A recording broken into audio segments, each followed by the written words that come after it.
Rusiyada saxta nigahlar səbəbindən minlərlə yaşayış icazəsi ləğv edilibdir. Belə ki, Rusiyada ötən il saxta nigahlar və ailə münasibətlərinin formal xarakter daşıması səbəbindən ləğv edilən yaşayış icazələrinin sayı əhəmiyyətli dərəcədə artıbdır. Bu barədə Rusiya Federasiyası Daxili İşlər Nazirliyinin Miqrasiya xidməti məlumat yayıbdır. Məlumatda görə Rusiyada saxta nigah yolu ilə leqallaşma cəhdlərinin qarşısını almaq məqsədi ilə qəbul edilən qanun müddəaları artıq bir ildən çoxdur tətbiq olunur.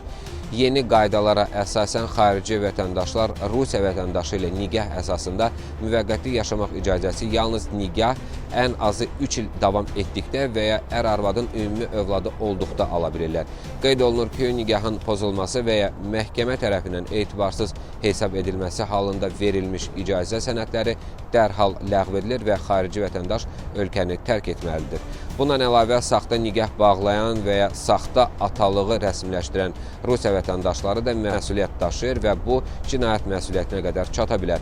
Məlumatda bildirilir ki, Daxili İşlər Nazirliyinin ərazi orqanları nigah münasibətlərinin saxta xarakter daşıdığını göstərən faktların aşkar olunması və sənədləşdirilməsi istiqamətində iş aparır. Toplanmış materiallar nigahın etibarsız hesab edilməsi məsələsinin məhkəmədə qaldırılması üçün prokurorluq orqanlarına da təqdim olunur. Statistikaya görə 2025-ci ildə nigahın pozulması və ya etibarsız sayılması ilə əlaqədar müvəqqəti yaşamaq icazələrinin ləğv sayı 5 dəfə artaraq təxminən 1000-ə çatıb. Eyni zamanda yaşayış icazələrinin ləğvi 18 dəfə artaraq 2,6 mindən çox olub.